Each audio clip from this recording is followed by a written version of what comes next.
इस प्रॉब्लम को JEE main 2024 में आपका पूछा गया है। देखिए ये प्रॉब्लम आपका क्या है कि फॉर 3 वेक्टर्स, यानी प्रॉब्लम में देखिए क्या है कि वेक्टर ए आपका दिया गया है। Vector A is equal to है आपका minus X I cap minus 6j cap minus 2k cap. तो इसको लिखा जा सकता है minus X I cap plus minus 6j cap plus minus 2k cap. तो यहां पर देखिए क्या है कि आई कैप के बगल में जो होगा वो वेक्टर ए का क्या कहलाएगा, एक्स कंपोनेंट। तो वेक्टर ए का एक्स कंपोनेंट आपका क्या है, माइनस एक्स है।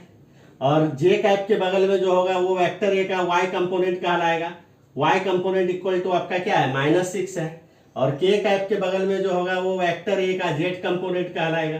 तो के कैप के बगल में क्या आपका माइनस 2 है। तो यहाँ पर वेक्टर ए का एक्स कंपोनेंट हो गया माइनस एक्स, वेक्टर ए का वाई कंपोनेंट हो गया आपका माइनस 6 और वेक्टर ए का जेड कंपोनेंट हो गया आपका माइनस 2। इसी ढंग से देखिए प्रॉब्लम में दिया गया है vector B is equal to आपका दिया गया है minus I cap plus 4j cap plus 3k cap. तो यहां पर देखिए इसको ऐसे लिखा जा सकता है minus 1 I cap plus 4j cap plus 3k cap vector B को। तो यहां पर देखिए आई कैप के बगल में क्या है, माइनस 1। तो आई कैप के बगल में जो होगा वो वेक्टर बी का क्या कहलाएगा, एक्स कंपोनेंट। तो वेक्टर बी का एक्स कंपोनेंट हो गया माइनस 1। जे कैप के बगल में आपका क्या है, 4 है। तो ये वेक्टर बी का आपका क्या हो गया, वाई कंपोनेंट हो गया। के कैप के बगल में आपका क्या है, 3 है। तो वेक्टर बी का ये आपका क्या हो गया, आपका जेड कंपोनेंट हो गया। इसी ढंग से देखिए प्रॉब्लम में वेक्टर सी आपका दिया गया है। Vector C is equal to minus 8 I cap minus 8 I cap minus J cap plus 3k cap. तो देखिए तो हम लोग वेक्टर सी को लिख सकते हैं ऐसे, यानी minus 8 I cap plus minus 1 J cap plus 3k cap. तो देखिए आई कैप के बगल में क्या है, माइनस 8 है। तो ये वेक्टर सी का एक्स कंपोनेंट आपका क्या हो गया, माइनस 8 हो गया। वेक्टर सी का वाई कंपोनेंट यहां पर आपका क्या हो जाएगा, माइनस 1 हो जाएगा। वेक्टर सी का जेड कंपोनेंट आपका क्या हो गया, आपका 3 हो गया। अब देखिए क्या है कि अब इस प्रॉब्लम में देखिए क्या एडिशनल इंफॉर्मेशन आपका दिया गया है कि A dot B cross C equal to 0। तो इस प्रॉब्लम को हम लोग इजिली सॉल्व कर सकते हैं अगर हम लोग ए डॉट बी क्रॉस सी को डिटर्मिनेंट फॉर्म में लिख दें। तो देखिए ए डॉट बी क्रॉस सी का डिटर्मिनेंट फॉर्म आपका क्या होगा, इसको थोड़ा समझिए। ए डॉट बी क्रॉस सी है, तो यहां पर देखिए हम लोग क्या करेंगे, देखिए हम लोग क्या करेंगे, फर्स्ट रो में यहां पर वेक्टर ए का एक्स कंपोनेंट वाई कंपोनेंट और जेड कंपोनेंट लिखेंगे फर्स्ट रो में। सेकेंड रो में वेक्टर बी का एक्स कंपोनेंट वेक्टर बी का वाई कंपोनेंट और वेक्टर बी का जेड कंपोनेंट लिखेंगे। थर्ड रो में वेक्टर सी का एक्स कंपोनेंट वेक्टर सी का वाई कंपोनेंट और वेक्टर सी का जेड कंपोनेंट लिखेंगे। तो सबसे पहले हम लोग इस डिटर्मिनेंट को हम लोग सॉल्व कर लेते हैं। देखिए यहां पर आपका क्या है, एक्स कंपोनेंट आपका माइनस एक्स है वेक्टर ए का, वाई कंपोनेंट आपका वेक्टर ए का कितना है, माइनस 6 है और जेड कंपोनेंट आपका क्या है, माइनस 2 है। इसी ढंग से वेक्टर बी का एक्स कंपोनेंट आपका क्या है, माइनस 1 है। वेक्टर बी का वाई कंपोनेंट आपका क्या है, 4 है और वेक्टर बी का जेड कंपोनेंट आपका क्या है, 3 है। इसी ढंग से वेक्टर सी का एक्स कंपोनेंट आपका क्या है, माइनस 8 है।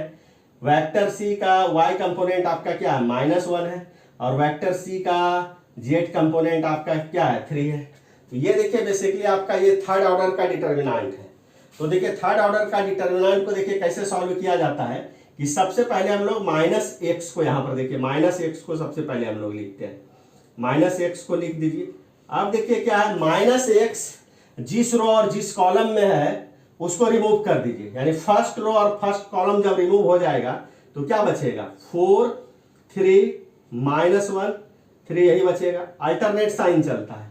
यहां पर देखिए यहां पर क्या है, माइनस हम लोग दे देते हैं। अब देखिए क्या है कि सबसे पहले आप माइनस सी को हम लोग लिखते हैं माइनस 6।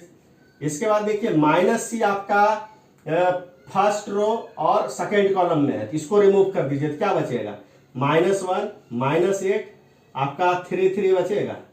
इसके बाद देखिए क्या प्लस माइनस प्लस, तो प्लस ये -2 हो गया। इसके बाद देखिए हम लोग क्या लिख, -2 देखिए क्या है आपका फर्स्ट रो और थर्ड कॉलम में है, तो इसको रिमूव कर दीजिए, तो क्या बचेगा आपका -1 -8 4, आपका क्या बचा आपका -1।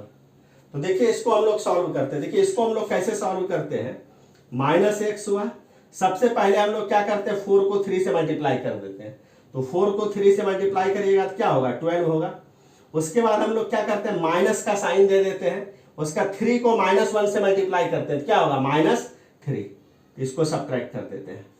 उसका देखिए माइनस माइनस यहाँ पर क्या हो जाएगा +6। उसके बाद देखिए हम लोग क्या करते हैं इसको -1 को हम लोग 3 से मल्टीप्लाई करते हैं, तो क्या हो जाएगा -3, एक माइनस साइन दे देते हैं, और इसमें हम लोग देखिए क्या करते हैं, -8 को 3 से मल्टीप्लाई कर दिए, क्या हो गया -24 हो गया आपका।